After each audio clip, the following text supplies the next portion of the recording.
नमस्कार किसान भाइयों, गन्ना बुआई से लेकर कटाई तक जब भी उस पर पीलापन दिखाई देता है तो किसान सोचता है कि इसमें यूरिया लगा दूं। सबसे पहली उसकी प्राथमिकता होती है कि मैं अपनी गन्ना फसल में बुआई से लेकर कटाई तक धड़ाधड़ यूरिया लगाता चला जाऊं। उसकी इच्छा यही होती है और इसका एक रीज़न भी है क्योंकि ये सस्ती खाद है और जब भी पीलापन दिखाई देगा तो सोचता है कि इस पर मैं यूरिया लगा दूंगा तो इस पर हरापन आएगा, इसकी गन्ने की मोटाई लंबाई बढ़ेगी और उत्पादन में वृद्धि होगी। ये उसकी सोच रहती है, लेकिन ये हर बार मुमकिन नहीं होता।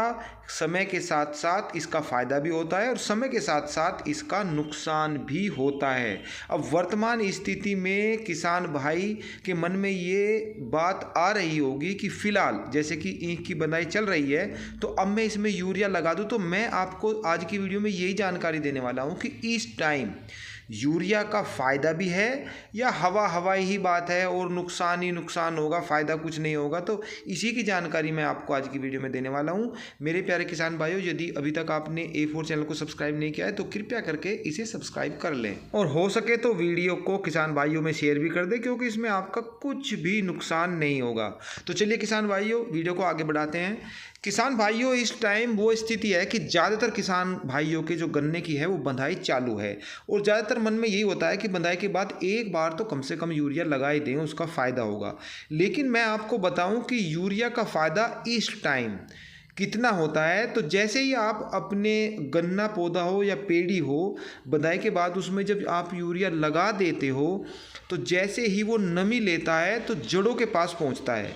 यूरिया एक ऐसी खाद है, यानी कि नाइट्रोजन एक ऐसी खाद है जो जड़ों तक ऑटोमेटिक ही पहुंच जाती है। इसकी ये खूबी होती है, जबकि कुछ खाद ऐसे होते हैं उनकी ये खूबी नहीं होती, वो चलने वाले खाद बिल्कुल नहीं होते। इसे आप कह सकते हैं सिंपल भाषा में कि यूरिया या नाइट्रोजन एक चलने वाली खाद है।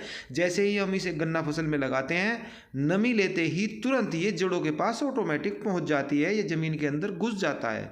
और इसका सारा खेल भी 7 दिन का ही होता है। यदि 7 दिन में ये आपके गन्ना फसल में कोई रवन्नक नहीं लाता, कोई रंग नहीं दिखाता तो फिर इसका यूजलेस हो जाता है, ये अपने आप ही ऑटोमेटिक ख़त्म भी हो जाता है। इसका पूरा का पूरा खेल बस 7-8 दिन का ही है। अब बताता हूँ कि इसका फ़ायदा क्या है। अब जैसे ही आपने यूरिया लगाया तो लगभग, यदि गन्ने की औसत हाइट की बात की जाए तो लगभग 7-8 फुट गन्ना ज़्यादातर किसानों के हो रहा है। किसी के 6 फुट है, किसी के 8 फुट है, किसी के ज़्यादा भी है। मैंने आपको औसत बताया है। किसान भाइयों, में एक थोड़ा सा आपको पीछे लेके चलता हूँ। जैसे कि आपने अभी तक यूरिया नहीं लगाया तो आपका गन्ना हार्ड भी होगा और उसमें लचक बिल्कुल नहीं होगी, मुलायम बिल्कुल भी नहीं होगा। वो धीरे धीरे ऊपर की ओर बढ़ रहा होगा क्योंकि जो पुराने खाद होते हैं जैसे कि DAP है या फास्फोरस, पोटास, रामबाणी वगैरह वगैरह खाद आप डालते हो तो वो अपना धीरे धीरे उसको ले रहा है और धीरे धीरे उसकी वृद्धि हो रही है और गन्ने में हार्डपन है। यदि हवा भी आ जाए, बरसात ज़्यादा हो जाए, इस टाइम ऐसा हो जाता है तो वो गन्ना बहुत ही कम चांस उसके हैं कि वो लेटेगा। लेकिन यदि आप उसमें यूरिया लगाते हैं बंधाई के बाद भी, तो जैसे ही आपने यूरिया लगाया तो यूरिया गन्ना पौधे की चोटी तक नहीं जाएगा। उसका जो असर होगा लगभग 2 फुट या 3 फुट ज़्यादा से ज़्यादा मान लीजिए, वहाँ तक उसका असर होगा और वहाँ तक उस गन्ने को वो नरम कर देगा। अब जो गन्ने की हाइट बढ़ती है, वो जो पोरियाँ बनती हैं वो अगोले में बनती हैं ऊपर की साइड। जो नीचे का गन्ना है वो ऐसा का ऐसा ही रहता है और अब जब आपने यूरिया लगा दिया तो वो नरम हो जाता है, वो मुलायम हो जाता है।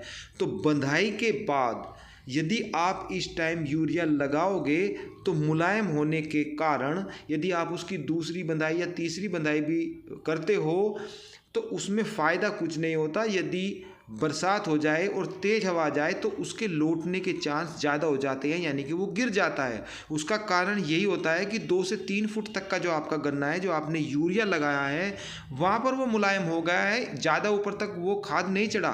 नाम मात्र का आप 10% मान लीजिए, लगभग 90% खाद आपका असर यहाँ तक ही दिखाएगा और यहाँ तक दिखाने का कोई रीज़न नहीं है। सिर्फ उसको वो मुलायम करेगा, मुलायम करने का कोई फ़ायदा नहीं है। जबकि आपने लगाया है कि हमारे गन्ने की हाइट बढ़े, उस पर हरापन आए, तो वो नाम मात्र की बात है। फ़ायदा कम होगा, नुकसान ज़्यादा होगा। यदि आपका गन्ना धीरे धीरे बढ़ रहा है तो काफ़ी टाइम है, इतने ठंड नहीं होती तो आपके गन्ने की जो बढ़वार है वो नहीं रुकेगी, वो धीरे धीरे बढ़ता रहेगा, कोई टेंशन वाली बात नहीं है। यदि आप खाद लगाते भी हो तो उससे रोग लगने की संभावना ही ज़्यादा होगी, फ़ायदा कुछ भी नहीं होगा। फिर मिलते हैं, तब तक के लिए सभी किसान भाइयों को नमस्कार।